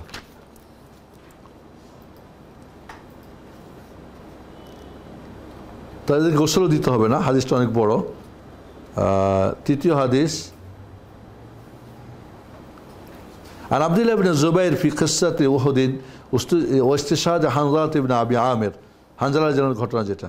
فقال رسول الله صلى الله عليه وسلم إن صاحبكم تغسله الملائكة فاسألوا صاحبته فقالت خرج وهو جنوب لما سمع الهائعة فقال رسول الله صلى الله عليه وسلم ولذلك غسلته الملائكة। হানজালা রাদিয়াল্লাহু তাআলা আনহু বিয়ে হয়েছে বাসর রাত্রি, জিহাদের ডাক আসছে, উঠে জিহাদে চলে গেছেন, গোসল আর হয় নাই। তো আল্লাহ নবী দেখলেন যে তাকে গোসল করিয়ে দূরে নিয়ে গিয়ে তাকে গোসল করিয়ে পরিষ্কার পরিচ্ছন্ন করে তারপর তাকে রাখা হয়েছে। তো রাসূল বললেন যে কি ব্যাপার, তার স্ত্রীকে জিজ্ঞেস করো ঘটনা কি। তো বললেন যে এই ঘটনা। তাই বলেন যে ও আচ্ছা, এই জন্যে তাকে গোসল দেওয়া হচ্ছে। এখন এটা হানজালার জন্য হয়েছে, এখন যে কোনো শহীদের আসবে এরকম ফেরেশতা নাও তো আসে, আর অর্ডারও তো করা হয়নি যে গোসল করে দিতে হবে। তো ওই জন্য এর আগে যে হাদিসটা আসছে, তবে কারো জানা থাকে তার ব্যাপারে ব্যক্তিগতভাবে গোসল দেবে। অতঃপর তার স্ত্রী বললেন, যখন তিনি যুদ্ধের ভয়াবহ আওয়াজ শুনলেন তখন অপবিত্র অবস্থায় বের হয়েছেন। অতঃপর নবী সাল্লাল্লাহু আলাইহি ওয়াসাল্লাম বললেন, ফেরেশতারা এই জন্যই তাকে গোসল দিয়েছেন। হ্যাঁ, গোসল নিয়ে কাউরি প্রশ্ন আছে নাকি বলেন? তাহলে আমরা যেটা জানলাম যে মাইয়েতের আগে মারা গেলেই এর আগে আমরা জেনেছি চোখ বন্ধ করে দিতে হবে, হাতগুলি নড়াই দেবেন, পাগুলি নড়াই দেবেন যাতে গোসলের সময় সহজ হয়। তাকে সমস্ত শরীর ঢেকে রাখতে হবে আপাদ মস্তক। গোসলের সময় তার কাপড়, শরীরের কাপড়কে খুলে বা আগে যদি খুলে ঢেকে দেওয়ার আগে, তাও গোসলের আগে খুললেই ভালো হয়তো। তারপর তাকে গোসল দেবে, উজু করাবে আগে, উজু করাবে। এবং এখানে একটা জিনিস মনে রাখবেন, যখন তাকে উজু করাবে তখন উঠে বসাবে, যদি পেটে চাপ দিবে হালকা, কারণ তো হতে পারে পেশাব পায়খানা থাকতে পারে, সেটা হয়তো বের হয়ে যাবে, পানি দিয়ে সেটা ধুয়ে ফেলবে। এরপরে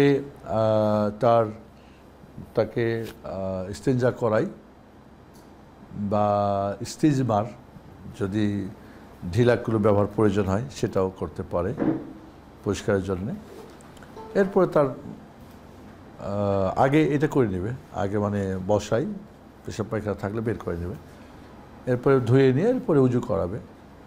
উজু করার পরে তারপরে ডান দিকে আগে, এরপরে বাম দিকে গোসল দেবে 3 বার কমপক্ষে, 3, 7, 9, 11 এইভাবে যত প্রয়োজন হয়। হয়তো মাইয়েত মোটা হতে পারে বা হয়তো একবার পরিষ্কার করলে হয়তো তার মলমূত্র কিছু বের হয়ে গেল, এমন তো হতে পারে। এমন যদি হয় না একবার করলেই হবে। এমনও যদি হয় যে মলমূত্র তার বের হচ্ছে, সেক্ষেত্রে হয়তো সেটা বন্ধ করার ব্যবস্থা করবে, হতে তো পারে। না, হালকা হয়তো একটুই করবে, মুখে পানি তো দরকার নেই, মুখে পানি দিলে বের করবে কেমনি, হয়তো আঙ্গুলে ন্যাকড়া পিছনে তো হয়তো দাঁতগুলি করলো, মুছে নিল, নাকে হয়তো হালকা যতটুকু সম্ভব নেওয়া নিল, ভিতরে যদি না চলে যায়,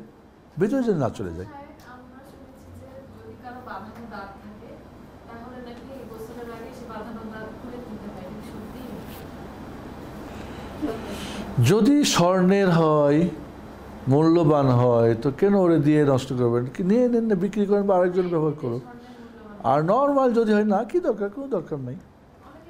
এখানে আরেকটা জিনিস আমাদের এক বোন জিজ্ঞেস করতেছিল যে অনেক সময় তো কোঅপারেটিভ লাগাই হয়তো বোনরা জন্ম নিয়ন্ত্রণের জন্যে বা কোনো প্রয়োজনে, সেটা খুলতে হবে কি না, বা এটা নিয়ে যদি মারা যায় তাহলে জানাজা পড়া যাবে না, বা এটা ওইটা। এই সমস্ত কথাগুলি বাড়াবাড়ি ছাড়া আর কিছুই না।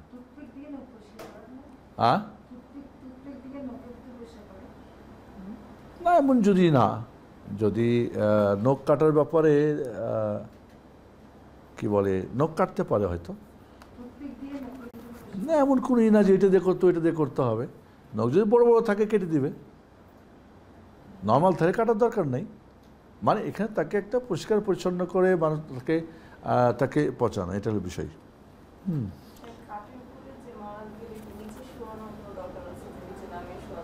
কে মারা গেলে? না না এমন কিছু না, এমন কিছু না। কেন নিচে নিচে রাখে কেউ অসম্মান করবেন? কেন নিচে রাখাতে হবে? বা ওই যে খাটে নিয়ে এসে খাটে ধরে যেতে হবে, বা গোসলের পর আমাদের দেশে দেখা যায় মাইয়েতকে আর বাড়িতে রাখা যাবে না, করে বাড়ির বাইরে বাইরে করে রাখতে হবে। ইভেন কি যদি মনে করেন গোসল হয়ে যায় ফজরের পরে জানাজা হয়তো বাইরে তাকে রাখবে, কেন? কি সমস্যা? সমস্যা কি? অনেক সময় হয়তো ভয় মনে করে, যে ভয় কেন? ভয় কী হয়েছে? ওদের চলে গেছে দুনিয়া থেকে, ওকে বাঘ ভাল্লুক হয়েছে তোমার খাবে, মানে শয়তান আসবে, কি হবে, এই ধর আজে বাজে কথা অনেক কিছু আছে। আগরবাতি জ্বালায় রাখে, কোরআন আসবে, যে কাজগুলি করা যাবে না সে ব্যাপারগুলি আসবে ইনশাল্লাহ আমাদের। এরপরে মাইয়েতকে কাফন পরানোর ব্যাপারটা, এটা একটা মাসলা। আমাদের যে কাফন আমরা কীভাবে পড়াবো এবং কয়টা পড়াবো, এটা একটা বিষয়। গোসলের ব্যাপার নিয়ে কারো কোনো ইয়ে আছে? গোসলের যেটা, হ্যাঁ বলো। জি আপনারা কারোর প্রশ্ন আছে?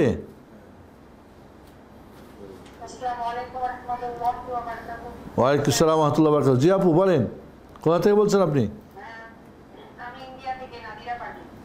নাবিলা পারবেন, জি বলুন।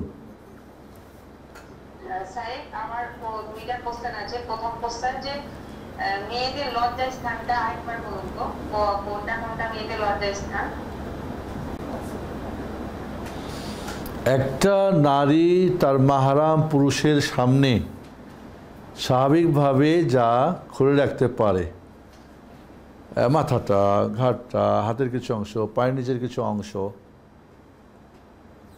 এটা বাকি যেটা ঢেকে রাখে সেটাই লজ্জাস্থান তাদের, এটাই তাদের জন্য কি আওরত।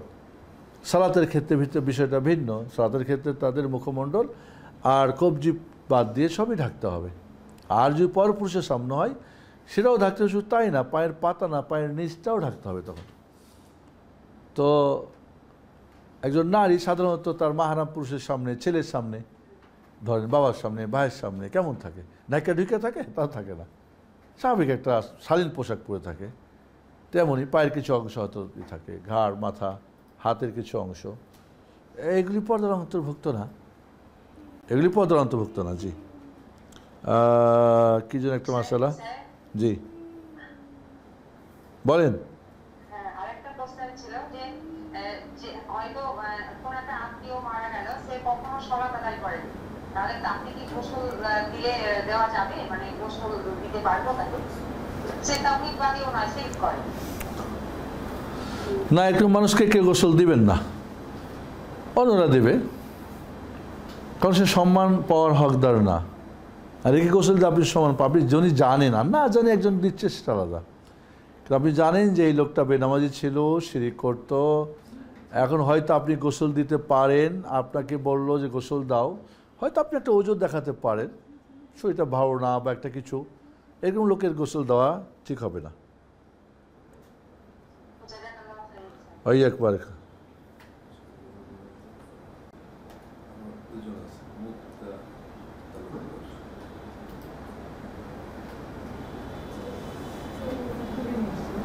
জি আর কার প্রশ্ন আছে? মুক্তা তালুকদার। ওয়ালাইকুম আসসালাম ওয়া রাহমাতুল্লাহ। জি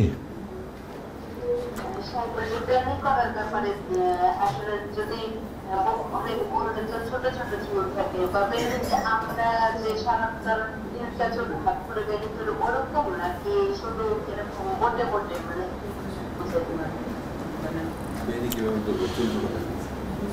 যদি ছোট হয়, যেরকম পুরুষ মানুষের বেনি করা কি সম্ভব? এখন মেয়েদেরও তো আজকাল অনেক হয়তো ছোট চুল থাকে, বা হয়তো অনেক অসুখ বিসুখের কারণে চুল উঠে যায়, বা চুল হয়তো অনেক সময় বয়স হয়ে গেছে, অসুস্থ, চুল কেটেও দেয় আর কি।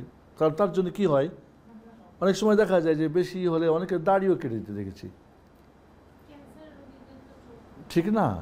তো সেক্ষেত্রে যদি চুল ছোট হয়, যে আপুরা বলতেছিলেন, তাহলে একটা কি বলে রাবার দিয়ে বা কি বলে ওটাকে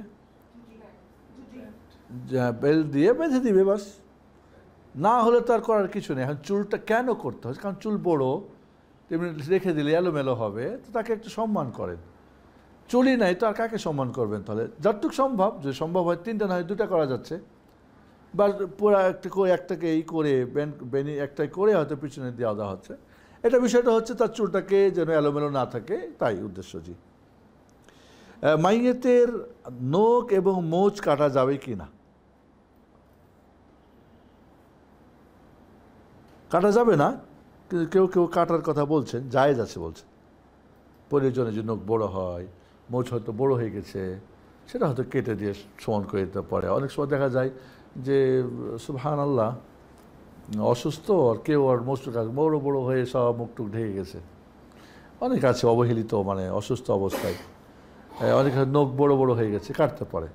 তবে নাভির নিচের বা বগলের নিচের এগুলো কাটবে না, কারণ এটা একটা লজ্জাস্থান বলা যেতে পারে, গোপন স্থান বলা যেতে পারে, এগুলো কাটবে না। জি।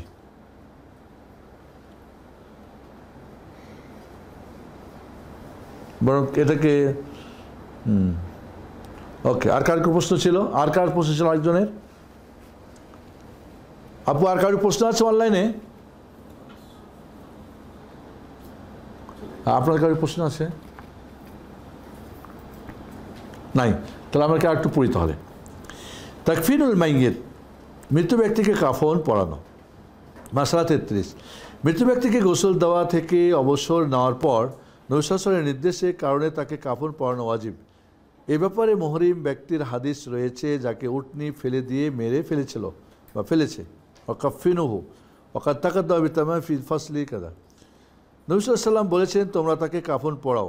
হাদিসের শেষ পর্যন্ত, এই হাদিস এত নাম্বার, এ পূর্ণ বিবরণ দেওয়া হয়েছে, মানে কাফন পরাতে হবে, এটা ওয়াজিব।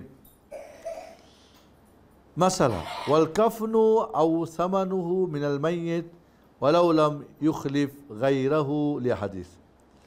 কাফন মৃত্যু ব্যক্তির মাল বা সম্পদ থেকে কিনতে হবে, যদি ওটা ছাড়া অবশিষ্ট কিছু না থাকে, ক্ষেত্রে বর্ণিত হাদিস। একজন মারা গেছে মনে করেন, ওকে, তার কাফনের কাপড় কি কাঠ দিয়ে কিনবেন? ওর মাল দিয়ে, ওর সম্পদ থেকে। যদি এমন হয় যে ওইটুকুই তার, মানে একটু সম্পদ আছে যে কাপড় কিনে যাওয়ার কিছু না, তো কাপড় কিনতে হবে। হ্যাঁ, কেউ যদি কোনো সংস্থা বা কোনো চ্যারিটি বা কোনো ব্যক্তি বা তার কোনো আত্মীয় বলে যে না আমি দিব, অনেক সেরকম বলে না, বলে, তাহলে সেটা করতে পারে। তো আমাদের দেশে দেখা যায় যে অনেকে মৃত্যুর আগে কাফনের কাপড় কিনে রেখে যায়, রাখে না? রাখে না? অনেকে আবার বড় বড় বিশাল বিশাল কাপড় পরে, ওই এহরাম পরে হজ করে আসে, উমরা করে আসে, কেন? যে এই কাপড় দিয়ে তাকে যেন কাফন দেয়। এটাও বিদআত, কোনো সন্দেহ নেই। আগে থেকে কিনে রাখাটাও বিদআত, কোনো সন্দেহ নেই। কারণ এটা তো যে মরে গেছে তার দায়িত্ব না, যারা জীবিত আছে তাদের দায়িত্ব। হ্যাঁ, তার সম্পদ থেকে নাহলে অন্যরা দিবে, ফরজে কিফায়া। এটা ফরজে কিফায়া, কেউ না দিলে সবাই গুনাহগার হবে। এখানে হাদিসটি আমরা অনুবাদ পড়ি। খাবাব ইবনে আরত রাদিয়াল্লাহু হতে বর্ণিত, তিনি বলেন রাসূলুল্লাহ সাল্লাল্লাহু আলাইহি ওয়াসাল্লাম এর সাথে আমরা আল্লাহ তাআলার পথে জিহাদ করতাম, আমরা আল্লাহ তাআলার সন্তুষ্টি কামনা করতাম, আমাদেরকে বিনিময় দেওয়া আল্লাহ তাআলার কর্তব্য হয়ে গেল। আমাদের মাঝে অনেকেই এভাবে চলে গেলেন যে তার বিনিময় থেকে তিনি কিছুই নষ্ট করেননি। তাদের মাঝে মুসআব ইবনে উমাইর, তিনি উহুদের দিন শহীদ হলেন, তার জন্য কিছুই পাওয়া গেল না। অপর এক রওয়ায়েতে আছে একটি চাদর ছাড়া তিনি আর কিছুই রেখে যাননি। আপনারা জানেন যে মুসআব ইবনে উমাইর রাদিয়াল্লাহু তাআলা মক্কার সবচেয়ে সুদর্শন যুবক ছিল এবং সবচেয়ে আদরের দুলাল ছিল। সেই যুগে মা বাবার এক সন্তান, যেহেতু ওই ইয়ামান থেকে তার যে সুতি কাপড় নিয়ে আসতো, কারণ আরবরা কিন্তু অত উন্নত মানের কাপড় ছিল না, চামড়া টামড়া বা মোটা টোটা পরতো, এবং সেই যুগে তার জন্য হাইস পাকাতো এক প্রকার উন্নত খানা, মানে ঘি দিয়ে, তারপরে কি বলে আটা দিয়ে, গোস্ত দিয়ে, মানে উন্নত মানের খাওয়া। পাকাই যখন ঘুমাতো, বাসা ধরনের মাথার কাছে রাখতো, যদি ক্ষুধা পায় ডাকাটা এই জন্য না করতে হয়, কষ্ট না পায়, যেন সাথে নিয়ে যেন খেতে পারে। মানে ফ্রিজ বানিয়ে রাখতেন আর কি। হ্যাঁ, তিনি যখন ইসলাম গ্রহণ করলেন তখন তার মা প্রথমত কসম খেলো, তুমি যদি ইসলাম না ছাড়ো তা আমি না খেয়েই মরে যাব। ভাবলেন আমি একদিকে আমার ইসলাম ত্যাগ, আরেকদিকে আমার মা মরে যাওয়া, তো ঠিক আছে মা মরে যাক, আমার ইসলাম ত্যাগ করা যাবে না। তখন তার মা উল্টা রিয়াকশন করলো কি, তার খাওয়া বন্ধ করে দিলেন। মুসাব উমর খাওয়া দাওয়ার নাই। চিন্তা করে দেখেন, মানে কুফুর মানে ইমানের কত বড় বিপরীত একটা দিক। একটা মা এত আদরের দুলাল, প্রথমত সে করলো যে আমি খাবো না, সন্তান তাহলে হয়তো ইসলাম ছাড়বে, এখন তার খাওয়া বন্ধ করলো। এবং না খেতে না খেতে তার সে তুলতুলা শরীরটা হয়ে গেল সাপের কলস হয় না, দেখছেন ওরকম সাপের শরীরের মতো খসখসা হয়ে গেল। 17 বছরের যুবক।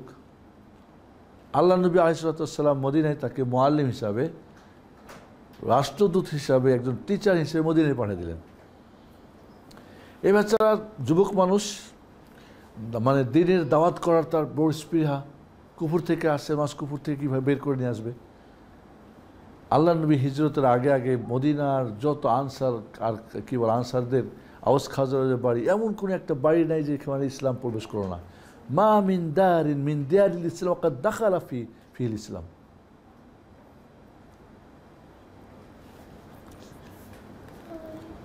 সেই সাহাবী যে মারা গেলেন, তাকে কি দিয়ে কাফন পরাবে তার কাপড় নাই, কোনো বর্ণনা আছে একটা চাদর ছিল। অতঃপর আমরা যখন চাদরটি তার মাথার দিকে ঢেকে দিচ্ছিলাম তখন তার দুপা বের হয়ে যাচ্ছিল, আর দুপায়ের দিক যখন ঢেকে দিচ্ছিলাম তখন তার মাথা বের হয়ে যাচ্ছিল।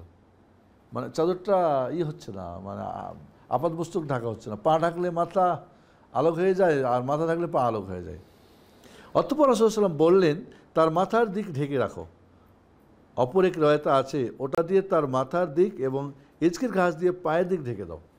এখন মাথা ঢেকে দিলেন, এখন পা ঢাকবেন কি দিয়ে? এক প্রকার ইজকির ঘাস, ঘাস জাতীয়, বলে ঘাস দিয়ে দাও পায়ের উপরে, যেহেতু ঢাকতে হবে। আল্লাহু আকবার।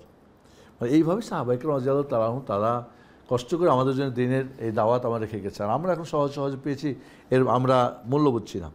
আমাদের মাঝে এমনও ব্যক্তি আছেন যার ফল পরিপক্ক হয়েছে, অতঃপর সে তা সংগ্রহ করে, সে পেড়ে না আনে, মানে দুনিয়ায় ইসলাম গ্রহণ করছে, এরপরে কিছু ভালো পেয়েছে, আর কিছু আছে কিছু মোসাবুনো কিছুই পায় নাই। মানে আমাদের যখন দিন মোটামুটি প্রচার হলো, প্রতিষ্ঠিত হলো, অনেক দেশ বিদেশ কি বিজয় হলো, অনেক ধন সম্পদ আসলো, কিন্তু এগুলি কিছুই পায় নাই। কে? মুসাবুর উমাইর জানো? হ্যাঁ, বন্ধ গেছে, চল শেষ। এটা মা কি নরে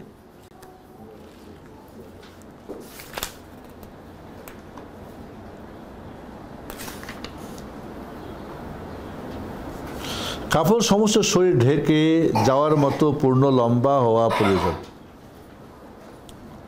عن جابر بن عبد الله رضي الله عنه أن النبي صلى الله عليه وسلم خطب يوما فذكر رجلا من أصحابه قبض فكفن في كفن غير طائل وقبر ليلا فزجر النبي أن يقبر رجله في الليل حتى يصلي عليه إلا أن يضطر إنسان إلى ذلك وقال النبي صلى الله عليه وسلم إذا كفن أحدكم أخاه فليحسن كفنا إن استطاع। জাবির ইবনে আবদুল্লাহ হতে বর্ণিত, নবী সাল্লাল্লাহু আলাইহি ওয়াসাল্লাম একদিন খুতবা দিলেন, অতঃপর তার সাহাবাদের মধ্যে হতে তিনি এক ব্যক্তি সম্পর্কে উল্লেখ করলেন যিনি মারা গেছেন। অতঃপর তাকে একটি সংকীর্ণ বা খাটো কাফনে কাফন দেওয়া হয়েছে এবং রাত্রে কবর দেওয়া হয়েছে। ফলে নবী সাল্লাল্লাহু আলাইহি ওয়াসাল্লাম তিরস্কার করে বললেন যে জানাজার সালাত না পড়ে কাউকে যেন রাতে কবর না দেওয়া হয়, কিন্তু এ ব্যাপারে যদি মানুষের নিরুপায় হয় তবে আলাদা কথা। এ পর্যন্ত থাক, আমরা ইনশাআল্লাহ তাহলে কাফনের ব্যাপারটা এখানে আরেকটু আমাদের সাধারণত ছেলেদের 3টা এবং মেয়েদের 5টা, যদি মেয়েদের 3টাও হয় সমস্যা নেই। একটা হয়তো তার খেমার, একটা কামিজ, একটা সেরওয়াল, আর একটা লিফাফা, 2টা, কিচ্ছু না। যদি অনেক সময় আমি দেখেছি কাপড় কীভাবে কাটবে জানে না, এখন তো টেলার্সরা কেটে দেয়, আগে গ্রামে এনে দেখতো কীভাবে কী করবে, অনেক কম মানুষ জানতো। কিছু না, 3টা বড়ো কাপড় বিছাই দিয়ে তাকে শোয়াই দিয়ে ডান দিক উঠান বাম দিক উঠান, ডান দিক ঢেকে দেন, পায়ে বেঁধে দেন, পায়ের নিচে বুক কোমরে আর মাথায়, হয়ে গেল। এখন যে বিষয়টা যে প্রত্যেকটি নারী মৃত্যুর পরে চায় বা নরনারী সবাই চায় তার কি জানাজা হোক, কি বলেন? যারা একেবারে দিন ওকে যদি জিজ্ঞেস করেন আচ্ছা তুই মরে গেলে কি তোমার জানাজা হোক চাও, তোকে গোসল দেওয়া হোক, কাফন দেওয়া হোক, আমার মনে হয় কেউ বলবে না চাই না। হয়তো যারা একেবারে নাস্তিক সেটা আলাদা কথা। তাহলে আপনি জীবিত অবস্থায় নামাজ পড়ছেন না, মৃত্যুর পর আপনার জানাজা কীভাবে হয়? ওই যে একজন বললেন না যে নামাজ কালাম পড়ে না, শিরিক করে, ওর কি? তো জীবিত অবস্থায় যে নামাজ পড়ো না, মৃত্যুর পরে তার কিসের নামাজ? যে আল্লাহর জন্যে পড়ো না, ওর জন্য আমরা জানাজা কেন পড়ব? যে নারী নিজের জীবিত অবস্থায় তারে ঢেকে ঢুকে স্বাধীনভাবে চলাফেরা করে নাই, পর্দা পুশিদা করে নাই, কিন্তু মৃত্যুর পরে তাকে ঢাকার কি দরকার, কি প্রয়োজন ঢাকার? তাহলে বোঝা যাচ্ছে যে মৃত্যুর পর উনি চাই একজন গায়িকা যদি একজন কি বলে আপনার ওই যে নায়ক কি নায়ক নায়িকা ওরা যদি হয়, নায়িকাও তো বলবে না আমার ঢেকে দিও। তাহলে বাবা তুই জীবিত অসাই, তুমি তোমার মানুষের মনোরঞ্জনের তুমি গা খোলে এটা ওটা তুমি, তাহলে এটা বোঝা যাচ্ছে ফিতরাতি জিনিস। মা কি বলে কে ওটা সম্ভবত ফাতেমা রাদিয়াল্লাহু তাআলা আনহা, উনি ভয় করছেন যে মৃত্যুর পরে তাকে কাফন পরিয়ে ঢেকে ঢুকে নিয়ে যাওয়া হবে কবরস্থানে, পুরুষ মানুষরা নিয়ে যাবে, তার লজ্জা লাগতেছে, মৃত্যুর পর আমাকে কেমনে পুরুষরা নিয়ে যাবে এভাবে। তো হাবাসা আবিসিনিয়ায় হিজরত করেছিলেন, তখন তারা দেখেছিল যারা ছয়ের মতো বানায় দেয় মায়েরকে যখন নিয়ে যায়। তুমি বল ঠিক আছে আমার মৃত্যুর পর ছয়ের মতো বানাই দেবা। আবার আগে গ্রামগুলো দেখেন না, গরুর গাড়িতে মহিষের গাড়িতে ছই লাগিয়ে দেওয়া হতো, সামনে পিছনে একটা কাপড় লাগা হতো, ওর ভিতরে বউরা শ্বশুর বাড়ি মার বাড়ি যাতায়াত করত।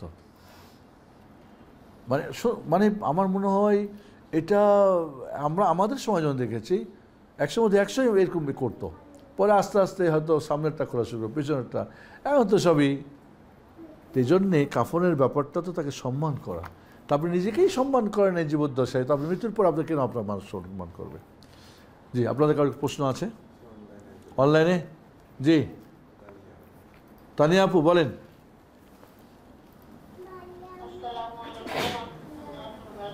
ওয়ালাইকুম আসসালাম রাহমাতুল্লাহি ওয়া বারাকাতুহু। জি আপু বলেন। আলহামদুলিল্লাহ।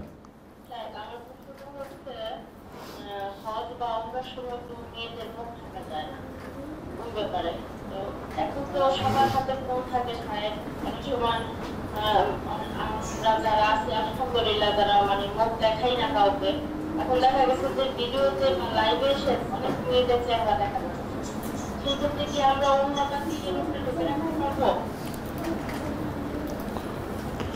হজ এবং উমরা মেয়েদের জেহাদ। মা এসা বললেন রাদিয়াল্লাহু আনহা, ইয়া রাসূলুল্লাহ জেহাদ এত বড় একটা মানে অন্যতম মানের ইবাদত, আমরা করব না? বলে হ্যাঁ তোমরা করবা, লা কিতালা ফিহা, কিন্তু তোমাদের জেহাদে যুদ্ধ নাই। বলে সেটা কি? বলে হজ আর উমরা। হজ উমরা মেয়েদের জেহাদ। এবং এখানে মেয়েরা কোন কাপড়টা পরবে না, আসলে জিজ্ঞেস করা হলো যে মেয়েরা কোন কোন কাপড়টা পরবে না বা কোন কাপড়টা পরবে। তিনি বললেন লা তানতাকিবুল মারা ওয়ালা তালবিসুল খুফাজাইন, তারা নিকাব পরবে না এবং হাত মোজা পরবে না, এছাড়া সব পরবে মেয়েরা। এছাড়া মেয়েরা তাদের জন্যে যেটা ব্যবহার করতে স্বাভাবিক পরবে। এখন নেকাব পরবে না, তাহলে মুখ খোলা, হাত মোজা পরবে না, হাত খোলা, তবে এটা আবার ঢেকেও রাখতে হবে। এবং এইটা সবচেয়ে বড় জেহাদ মেয়েদের, এটা সবচেয়ে বড় জেহাদ হজ উমরাতে, যে নেকাব দিয়ে বাঁধে দিলে তো একটা নিরাপদ হয়ে গেল, আর যদি হাত মোজা পরে নিরাপদ, তাহলে কী করবে? যেটা মা আয়েশা রাদিয়াল্লাহু তাআলা থেকে হাদিস, যে আমরা পরপুরুষরা যখন আসতো তখন আমরা আমাদের কি করতাম, উপর থেকে চাদর ঝুলিয়ে দিতাম, হাত ঢেকে রাখতাম। তাহলে চাদর নিবে, হয়তো সুতি চাদর আছে বা যেটা জর্জেট হতে পারে, যেভাবে সুবিধা, যেটা আমার সুতিটা ভালো, পাকিস্তানে অনেক বড় চাদর পাওয়া যায়, সেটা দিয়ে ঢাকবে মাথার উপরে। মোটা কথা নেকাব মানবে না, ওপর দিয়ে ওড়না দিয়ে ঢাকবে। হাতও আপনার বোরকার হাত বড় করবে, অথবা ওড়নার ভিতরে রাখবে, চেষ্টা করবে। এখন যদি কোনো কারণে চলতে ফিরতে খুলে যায়, হাত বের হয়ে যায়, সেটা ক্ষমাযোগ্য। আপনি শুরু থেকেই কেউ নেকাব আর হাত মোজা লাগাই নেবেন, আর কেউ পুরোটাই খুলে দেবেন, দুইটাই নিষিদ্ধ। বরং কেউ যদি নেকাব পরে মহিলারা বা হাত মোজা, তাকে ফিদিয়া দিতে হবে। তবে এখন যদি কেউ মাস্ক পরে, তাহলে তাকে ফিদিয়া দিতে হবে। যদি অসুখের কারণে হয়, অসুখ, তবুও তাকে ফিদিয়া দিতে হবে। ফিদিয়া হলো হজে 3 প্রকার পশু জবাই করতে হয়, 3টা। একটা হলো কি, যদি ওয়াজিব ছুটে যায় তাহলে দাম বলে। দাম মানে রক্ত প্রবাহিত করা। যদি না ওয়াজিব ছুটে যায় তাহলে তাকে দাম দিতে হবে। আর যদি ইহরাম অবস্থায় যে কাজগুলি নিষিদ্ধ, বা 10, 12, 13টা যে কাজগুলি নিষিদ্ধ, এই কাজগুলি সে যদি করে ফেলে তাহলে তাকে ফিদিয়া দিতে হবে। ফিদিয়া 3টার যে কোনো একটা। একটা পশু জয় করে দেবে, ছাগল, ভেড়া, দম্বা অথবা উট, গরুর 7 ভাগের 1 ভাগ। যেমন দাম ছিল কি, উট, গরু, ছাগল, ভেড়া, দম্বা অথবা 7 ভাগের 1 ভাগ উট বা গরুর। এবং এই দাম যেটা দিবে সে নিজে খেতে পারবে না, এটা কিন্তু মক্কার ফকির মুসকিনদেরকে দিতে হবে, অন্য কোনো জয় করলে হবে না। হারামের এরিয়ার মধ্যেই জবাই হতে হবে, মক্কার ফকির মুসকিনকেই খাওয়াতে হবে, নিজেরাও খেতে পারবে না দাম যদি হয়। ফিদিয়া 3টার যে কোনো একটা অপশন। ফিদিয়া তাহলে কী হলো, ইহরাম অবস্থায় কোনো কাজ, যেগুলি কাজ নিষিদ্ধ ছিল, কোনো কাজ করে ফেললে। আর দাম ছিল কি, ওয়াজিব ছুটে গেল, ছেড়ে দিলে। 3টা কি, হয় একটা পশু জয় করবে, আর ছাগল, ভেড়া, দম্বা অথবা উটের বা গরুর 7 ভাগের 1 ভাগ, অথবা 6 জন মিসকিনকে একবার খাওয়াই দেবে পেট ভরে, বা 1.25 কেজি করে চাল দিয়ে দেবে, বা একবার পেট ভরে খাওয়াই দেবে। বাইক, সৌদি আরবের আল বাইক খাওয়াই দেবে। আল বাইকের জন্যে লাইন ধরে 1 ঘন্টা 1.5 ঘন্টা। একটু আপু, এটা শেষ করি। অথবা 3টা রোজা রাখবে। তাহলে ফিদিয়ার কি হলো, 3টা অপশন যে কোনো একটা, হচ্ছে কিন্তু যেতে পারে, বাট দাম কিন্তু তাকে কি জবাই করতে হবে, ওখানে কোনোই নাই। এখন যদি আরেকটা হলো কি, হাদিয়া জবাই করা। হাদি জবাই করা, হাদি কি, যদি কেরান হজ করে, তামাত্ম হজ করে। তামাত্ম মানে আগে উমরা করবে, হালাল হয়ে গিয়ে পরে 8 তারিখে আবার হজ করে, তামাত্ম। কেরান কি, একসাথে 2টা নিয়ত করবে, হজ আর উমরার। মানে তফ করে, সাই করে, আর ইহরামের কাপড় খুলতে পারবে না, একেবারে 10 তারিখে এসে খুলতে হবে। তো এই 2টা হজে কি হলো, হজের সাথে ওমরাকে যোগ করে নিল, হয় সেপারেট বা একসাথে। তো এক্সট্রা কিছু বেশি ফায়দা নিল না, দিল না। এই জন্য মক্কাবাসীর জন্য হাদি গিফট দিতে হবে। আর গিফটটা কি, এই পশু জয় করতে হবে, হয় ছাগল, ভেড়া, দম্বা অথবা উট বা গরু 7 ভাগের 1 ভাগ, এবং এটা নিজে খেতে পারবে এবং অন্যদেরকে খাওয়াতে পারবে, হাদি যেটা হবে। তো আমার দেশের বইগুলি সব কুরবানি কুরবানি কুরবানি লেখা থাকে, তো সব তো কুরবানি না।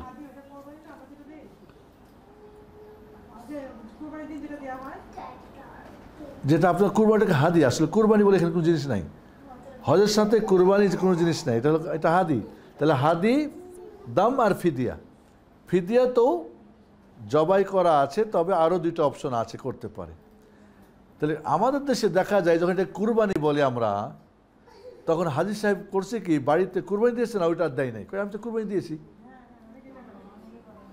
আবার বলে কি যে হাদি বলে কুরবানি দিয়েছে, আমার পোলা থাকে জেদ্দাই বা সৌদি আরবের কোনো জায়গায়, বলছি বাবারে এখানে তো কষ্ট মষ্ট কী হয় না হয়, তুমি জবাই করে খাইয়ে নিও সবাই মিলে।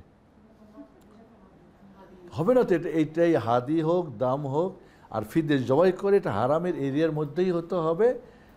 হাদি হলে নিজে অন্যরা খেতে পারবে, আর দাম আর ফিদিয়া যদি জবাই করে তাহলে নিজে খেতে পারবে। এটা ফকির মিসকিন, মক্কারই ফকির মিসকিন খাওয়াতে হবে, আপনি নিয়ে গিয়ে অন্য কাউকে খাওয়াতে পারবেন না। না, মক্কাবাসী যারা ফকির মিসকিন, তারা শুধু ওরা, শুধু ওই দেশে ফকির মিসকিন যারা, এবং ওই দেশের চ্যারিটি আছে জামিয়াতুল বীর আল খাইরিয়া, ওদের কাছে লিস্ট আছে কারা কারা মক্কার ফকির মিসকিন কোন কোন জায়গায় আছে। যখন আপনি ব্যাংকের টাকা দিয়ে দেবেন, তারা ওইভাবে তাদের মাধ্যমে ওদের ঘরে ঘরে ঘরে দিয়ে আসবে, এবং 100% তারা এটা আমারদের সাথে কাজ করে। এই জন্য আমি বলি, কেউ হজে গেলে আপনি হাদি হোক আর দাম হোক আর ফিদিয়া যদি দিতে হয় আপনি ব্যাংকে দিবেন, এই নিয়ে টেনশন করার দরকার নেই। আর 10 তারিখে পশু জবাই হবে তারপরে চুল কাটতে হবে তারও অপেক্ষা করার কোনো প্রয়োজন নেই। এটা শুধুমাত্র আজ মানে অযথা আমাদের হুজুররা ফতোয়া দিয়ে মানুষকে জব্দ করে রাখে, আর এইখানে তারা টাকা নিয়ে তারা বলে আমরা কুরবানি করে দেবো আপনাদের। এটা ঠিক না, আপনারা দিবেন না ওদেরকে। না, বাড়িতে এসে রাখতে পারবে। হ্যাঁ, আরেকটা মশালা আপু সুন্দর বলছে, কেউ যদি হাদি জবাই করতে না পারে, আমি তামাত্তু হজ করলাম, কেন হজ করলাম, কিন্তু হাদি জবাই করে আমার পয়সা নাই, ছিল চুরি হয়ে গেছে, পড়ে গেছে, বা যে কোনো খরচ হয়ে গেছে, তাহলে সে বাচ্চারা কী করবে, তখন সে হজের পিরিয়ড ওই সময় ওইখানে 3টা রোজা রাখবে, আর বাড়িতে সে রাখবে 7টা। জি আপু, আইয়ামে তাশরিকের দিন ছাড়া, ঈদের দিন ছাড়া আগে রাখতে পারে, এমনকি আরাফাতের দিন রাখতে পারে, না রাখা উচিত। হয়তো মনে আগে রাখলো 7, 8, 9 বাদ দিয়ে হয়তো 10 বাদ দিয়ে পরে, মোট কথা রাখবে। ওখানে যে হজের সময় থাকবে উনি এই 13 তারিখের আগে বা 15 বা জিল হজ মাসের মধ্যেই যেন শেষ করে, এরপরে বাড়িতে এসে বাকিটা রাখবে।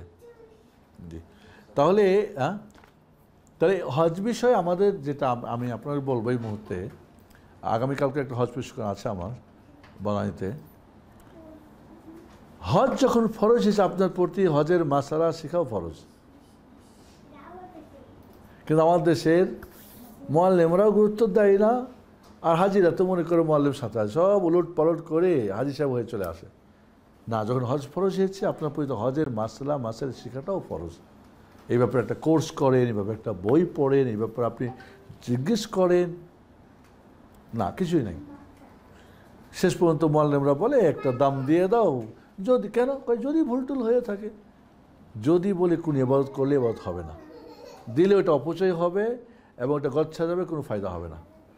যদি বলে দিলে হবে না, একই যে হ্যাঁ আমার হয়েছে, যদি বলে কোনো জিনিস নেই।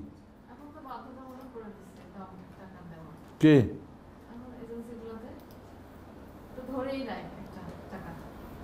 তাই নাকি? কেন, এটা জরিমানা? ওটা কি হুজুরদের পক্ষে জরিমানা? না না, কখনই দিবেন না, এটা দেওয়া জায়েজ নাই, না তাদের তো নেওয়া জায়েজ নাই, দেওয়া জায়েজ নাই, এভাবে সঙ্গে দেওয়া। হ্যাঁ, আপনি কেন যদি আপনি হজ করতে যাবেন, যদি কেন থাকবে? পরীক্ষা হলে যদি নিয়ে যান, যে যদি কেন, যদি লিখে দিই, ওইখানে আপনি ঠিকই বুঝেন যে হ্যাঁ কমপক্ষে তো যারা পারে না কমপক্ষে একটা করে যে এইটাই বুঝি। তা আপনি এইভাবে এবাদত তো না, এবাদতের ব্যাপারটা এইভাবে না আসলে। যার কারো প্রশ্ন আছে কি? জি আপু একটু দাও, আপু একটু দাঁড়ান অনলাইনে। হ্যাঁ আচ্ছা ঠিক আছে আপু বলেন।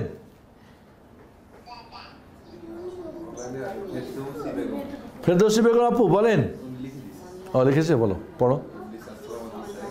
ভাঙতি রোজা নিয়োগ করার পর যদি সকালে কোনো কারণ ছাড়া রোজা ছেড়ে দেয় তাহলে কি কাফারা দিতে হবে?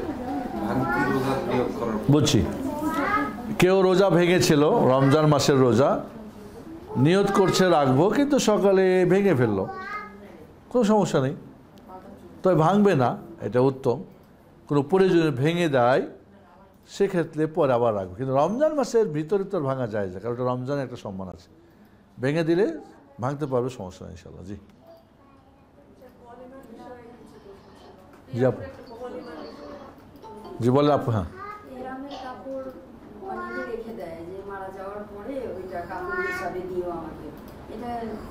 না, এরকম হলে জ্বালাই দেবেন, ওটা বেদাতি নিয়ত, এবং ওই মনে করবে যে মনে হয় এটা। আবার অনেক করে কি জানেন, এই কাপড় চোপড় ময়লা টয়লা পরিষ্কার করে ওটা নিয়ে আসে, বলে এইটা মক্কা মদিনা ধুলা বালি আমার কাপড় দিবা, তাহলে বরকত আমার। আর আছে কি আরেক দল আছে কি যে না, কিনে জমজমের পানি দিয়ে হাসান্তি জমজমের পানি দিয়ে ধুয়ে তারপরে রাখে। ওটা জমজমের পানি নষ্ট করেছেন, পয়সা নষ্ট করেছেন, আপনার আকীদা নষ্ট, যে এটা আমার কাপড়। এই কাপড় আপনাকে ভালো মন্দ কী করবে? কিছুই করবে না, এবং হয়তো দামও বেশি পড়ছে। কাপড়ের কাপড় তো খুব হাই রেটে কেনা যাবে না, আপনি বড় অনেক দামি কাপড় দিয়ে দেবো, না জায়েজ নেই। নর্মাল নিঃসন্দেহে যে যেরকম সেই ধরনের কাপড় কিনবে। গরিব মানুষ অনেক সময় দেখা যায় কিভাবে সাদা মাঠা কিনে, সমস্যা নেই। লুঙ্গি দিয়ে, মানে লুঙ্গি, আল্লাহ নবী তার নিজের লুঙ্গি, পরা লুঙ্গি দিয়ে দিলেন তার মেয়েকে, এটা কাপড় দিয়ে দাও, তাহলে যদি মানে ব্যবহৃত কাপড় হয় সেটা তো কাফন দেওয়া যেতে পারে। ওমর রাদিয়াল্লাহু তাআলা আনহু যখন কাপড় নিয়ে আসলো নতুন, বলে এটা রেখে দাও, এটা জীবিতদের জন্য উপযুক্ত, আমাকে পুরাতন কাপড় দিয়ে কাফন পরে দাও। আমাদের দেশে মনে হয় একটা গরিব হলো পুরাতন কাপড় দিলে একটু মানে সামাজিকভাবে মনে তাকে ই করা হবে। জি,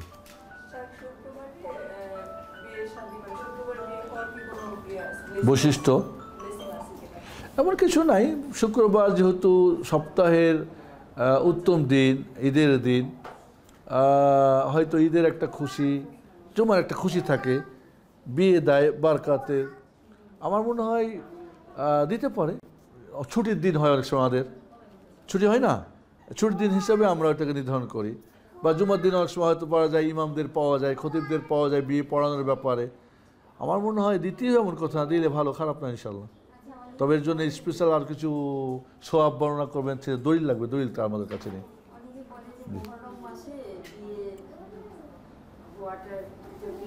ঠিক না, না এটা সম্পূর্ণ বিধান, এটা শিয়া রাফেজিদের। হিন্দুদের কিছু দিন তারিখ আছে যে বিয়ে হবে না। আমাদের ওদিকে মনে হয় ভুলে গেছি কোন মাস যেন, ভাদ্র মাস না কি মাস যেন, হ্যাঁ না মহরম মাসটা আছে আপু, কিন্তু বাংলা মাসেরও কি যেন হিন্দুদের তারিখ আছে। অমাবস্যার রাত্রিতে বিয়ে হওয়া যাবে না, অমুক তুমুক। তারপরে কার্তিক, জানি না কি মাস যেন, ভুলে গেছি আমি। ওই যে কী কী সবই আছেন, রাশি মাসি, শঙ্কর ফঙ্কর কী সব, ওইগুলির সাথে মিলে সম্পূর্ণ এগুলি কি যেটাকে বলা হয় তাশাউম, মানে শুভ লক্ষণ, মানে অশুভ লক্ষণ মনে করা। আর এটা যেটা আপনি জিজ্ঞেস করছেন শিয়া রাফেজিদের, কারণ শিয়া রাফেজিরা মনে করে এই মহরম মাসে যেহেতু হোসেন রাজি যখন শহীদ হয়েছিলেন, কাজে এই মাসে বিয়ে করা যাবে না, বিয়ে দেওয়া যাবে না, যে বিয়ে করবে সে ইয়াজিদ পরিবার হবে, অমুক হবে তমুক হবে। ইভেন কি তারা এই মাসে বাচ্চা অমুক, মানে অনেক কিছু ওদের বই আছে। আমার একটা বই আছে আশুরা ও কারবালা, বইটাতে নিয়ে পড়বেন, এগুলি দেওয়া আছে। এইসব সব বেদাত, এগুলি বাতিল, এগুলি।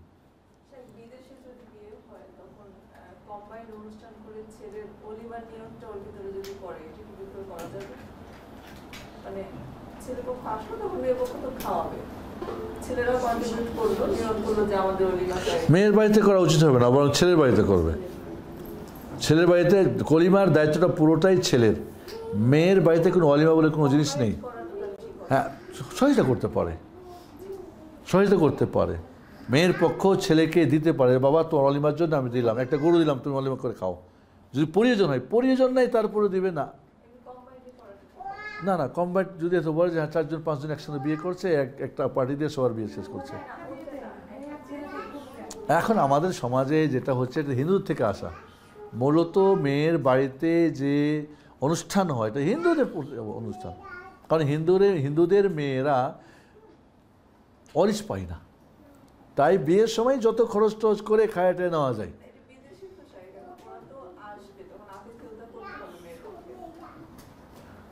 কয়জন যাবে না, এখন যেটা হয় যে আমাদের হয়তো গেল আগদের যে ব্যাপারটা, হ্যাঁ মেয়ের বাড়িতে আগ হলো মনে করেন, সেক্ষেত্রে হয়তো আগদের জন্য কয়জন লাগে, 2 জন সাক্ষী লাগে, মেয়ের বাপ লাগে।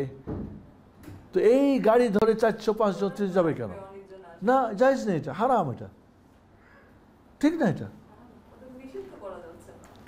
এখন বলেন যে এটা না করলে তো আমার মেয়ের বিয়েই হবে না, তা আমি করবো কিসে, ঠিক না? এই জন্যে যে বোঝানো সম্ভব হয় ভালো, না হলে আর না পারলে তো করার কিছু না। এটা নিয়ে যেমন হয়েছে একটু জানে তো ওই মেয়ের বাড়ি তার কেউ বিয়ে নিয়ে যাবে না, যে ওই বাড়িতে অলিমার দিবে না ওরা। না, এখন যারা হয়তো শিক্ষিত বা দিন সম্পর্কে অভিহিত, তারা কিন্তু কখনোই বলবে না যে কর, তারা বলে ঠিক আছে। এই গত শুক্রবার একটা বিয়ে হলো, ওরা অনেক চেষ্টা করছে, ছেলে এবং ছেলের ভাই, বাকি সবাই মানে দেশীয় নিয়ম। তারপরও মেয়ের বাড়িতে কত 18 জন গেছে। ছেলেরা বলছে যে ছেলে আর 2 জন আমাদের সাক্ষী যাবে বা একজন, আর হয়তো একটা মাইক্রো ভরে আর 10-12 জন। মেয়ের পক্ষ থেকে কোনো নিষেধ নাই, ওই যে না গেলে তো মেয়ের বলবে যে কি বিয়ে দিল। এখন কম্বাইন যেটা আপনারা বলতেছেন যে একটা অনুষ্ঠানে শেষ করে দেবেন, করেন, তাই তো হয়তো কম খরচ হলো। অনেকজনই আসবে, 30-35 জন আসবে। আমার মেয়ে দিন পালন করে ছেলে যার কাছে দিচ্ছে ছেলে ঠিক আছে, আপনার 30-25 জন আসবে, এটা তার বড় অলিমা না, বড় ধরনের অনুষ্ঠান কিছু না। আপনার সাধারণ অনুযায়ী তাদের খাওয়াবেন, ই করবেন, ঠিক আছে। এবং ওদের যখন ছেলের পক্ষ যখন অলিমা করবে, হ্যাঁ, তখন আপনাদের সবাইকে দাওয়াত দিতে হবে, বড় দায়িত্ব। হ্যাঁ, দাওয়াত দিতে হবে, আপনারা 1 নম্বরে দাওয়াত প্রাপ্ত হবেন। হ্যাঁ, কারণ আপনারা মেয়ে দিয়েছেন না, হ্যাঁ, তোর গিফট দিয়েছেন ওদেরকে, আপনারা তো 1 নম্বরে থাকবেন। কারণ আমাদের সেটা গুরুত্ব দেওয়া হয় না। এখানে সমস্যাটা হচ্ছে ও থাকে কানাডায় আর আমাদের অনুষ্ঠানটা হয় ইউএসএতে। এখন আমরা তো মেয়েকে দিব, মানে ওরা আসবে ওদের কাছে দিব। বুঝছি আপু, আমি বুঝছি, বিষয়টা বুঝছি। এখন বিষয়টা হচ্ছে কি যে ছেলের পক্ষ মেয়ের বাড়িতে যত কম যেতে পারে সেটা তার চেষ্টা করবে। অনেক সময় সামাজিকতা মানাইতে পারে না। আমি যদি চাইলেও হয়তো পারবো না, ঠিক আছে না? তো এইটাই কথা আর কি। হ্যাঁ, যতটুকু তাদেরকে বলতে হবে। ওরা অলিমা করবে, ওদের সাধ্য হচ্ছে তারা অলিমা করবে, যেখানে তাদের সুবিধা মনে হবে, যেখানে আত্মীয়স্বজন পাবে, যেখানে বন্ধু বান্ধব পাবে, সেখানে যেখানে তাদের সুবিধা মনে করবে, যেখানে তাদের সুবিধা হবে। হয়তো কানাডায় তারা সম্ভবত ওখানে করবে, ইউএসএ করে, বা মনে করেন বাংলাদেশে এসে করলো, সবাই এখানে করলো। 3 দিনের মধ্যে করলেই উত্তম আর কি, ফার্স্ট দিন, সেকেন্ড, থার্ড, আগে।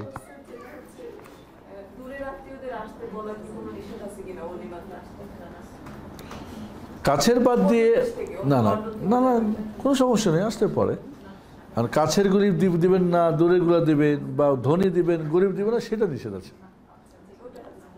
ঠিক আছে। মনে করেন বাইরের দেশে ধরা যায় যে একটা পরিবারের হয়তো আত্মীয়স্বজন মাত্র 2-3টা হয়তো কাছাকাছি আছে, হয়তো কানাডায় কেউ আছে, কেউ ইউএসএ আছে, কেউ ইউকেতে আছে, বলে সবাই আসো, সমস্যা কোথায়? কোনো সমস্যা নেই। তবে যেখানে সে সোসাইটিতে আছে বা যে কমিউনিটিতে আছে, তাদেরকে তো তাদের একটা হক আছে।